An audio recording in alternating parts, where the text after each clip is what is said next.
is Bloomberg. David. Thank you so much, Lisa. Well, you really, if you follow Bloomberg at all, know that there's a lot of turmoil going on in the markets, in large part because of the increased interest rates, certainly in the United States, but around the world. At the same time, we have some questions about liquidity in the marketplace when it comes to treasuries. Welcome to somebody who deals with the markets and their functioning every single day. He's Bryan Corbett, president of the Managed Funds Association. That represents the alternative asset management industry around the world, not just the United States. So welcome. It's great to have you here. Thank you, David. Appreciate it. So give us your sense about how the markets are functioning right now, because there's a lot of concern about that. It was exacerbated by what happened in the UK, actually, with the gilts. But how are the markets functioning from your point of view right now? Well, right now, the industry is facing a historical amount of rulemaking from the SEC that's complicating the market situation. So far, Chair Gensler has put out a very aggressive rulemaking agenda of over 18 rules that affect all elements of an asset manager's business. It affects their ability to build their book, how they negotiate with their LPs and investors, and lastly, their day-to-day operations. And when you step back and look at all of this activity, what we're concerned about are how do all of these new rules, over 18 of them to date, more coming, how do they work together? What are the unintended consequences?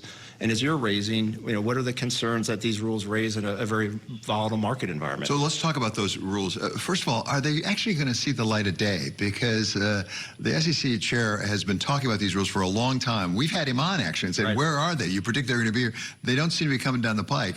Are we actually going to see them or some version of them? I think we will. I think there's a defined process for putting out rules for comment and then soliciting comment and coming out with a final rule. I think Chair Gensler has made it clear that he's going to proceed with his agenda.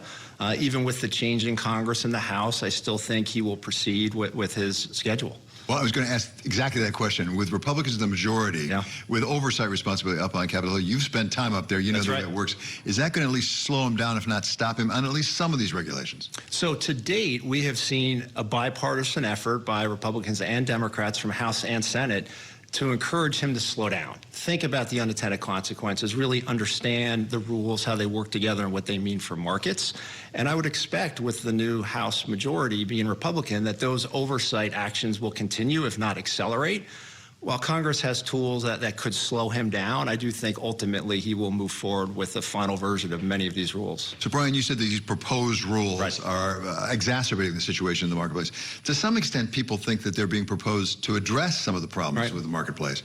And let's talk specifically about transparency. As I understand it, going back to 1933, 1934, the theory about securities regulation is transparency, so the investor knows what they have.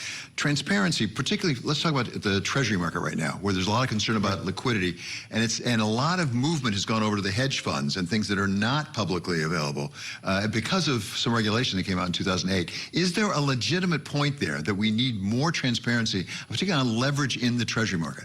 So first off, a lot of information about hedge funds and other market participants is widely available, and it is collected by the regulators. So that information is out there. What Chair Gensler is proposing to date with respect to the Treasury market is, one, how do we clear treasuries? And I think there are some viable, good proposals for how we move to more of a central clearing operation. But he's also proposed a rule called the dealer rule that we actually think may undermine liquidity in Treasury securities. Oh, how does that work? Because I had heard that the dealer rule would actually facilitate, because they'd know exactly who's holding them, what kind of leverage is against. So today, investment managers are in the market. They're executing their strategies. What the SEC is proposing, that if a manager trades over a certain level of Treasury securities, they have to be registered as a broker-dealer. So if you're an investment advisor, you have one set of regulations, you're already registered with the SEC. Chair Gensler is proposing to change that and add a whole host of new costs and burdens on investment managers and become a broker-dealer. What that's going to do is drive many funds out of the market. At the exact time when Treasury Department is trying to bring more buyers and sellers in, the SEC is proposing a rule that will increase concentration as funds pull back because they don't want to be broker-dealers. It's cost prohibitive. Their agreements with their investors don't allow it. And you're going to see potentially less liquidity and more volatility at a time when we're all concerned about Treasury markets. Tell us about derivatives, something a lot of us got acquainted with about 2008 or so. Yes. There were all of that going on. And it turns out there was a lot of opacity. We didn't know exactly what was going on. You didn't know about counterparties and things.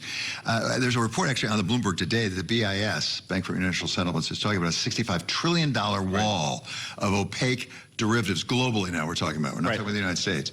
Tell us about that. Is that a real problem? Because it sounds like it might be. So certainly derivatives is something that we've spent a lot of time working with both the CFTC and SEC on.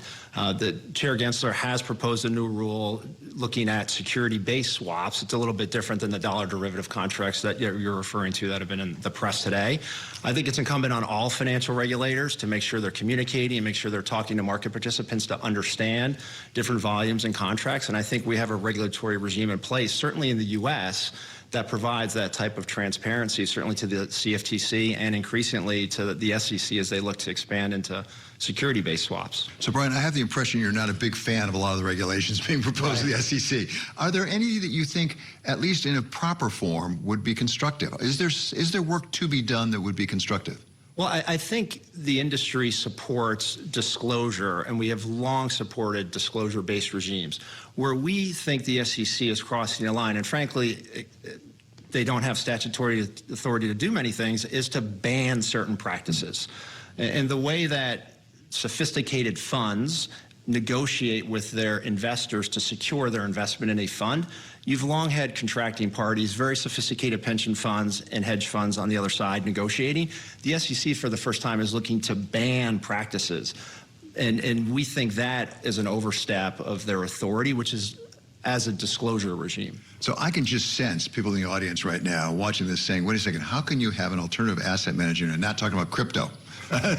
So is that within your bailiwick? Is that alternative assets? And what about regulation in that sphere? Because goodness knows there seems to be a growing clamor for some regulation. There is. Certainly this is an asset class that we've all been watching over the last couple of years as the market grows and some institutional capacity comes into the crypto markets. What's happened in the last few months, I think, has caused all of us to sort of pause and reflect. Certainly Congress is going to spend a lot of time looking at this.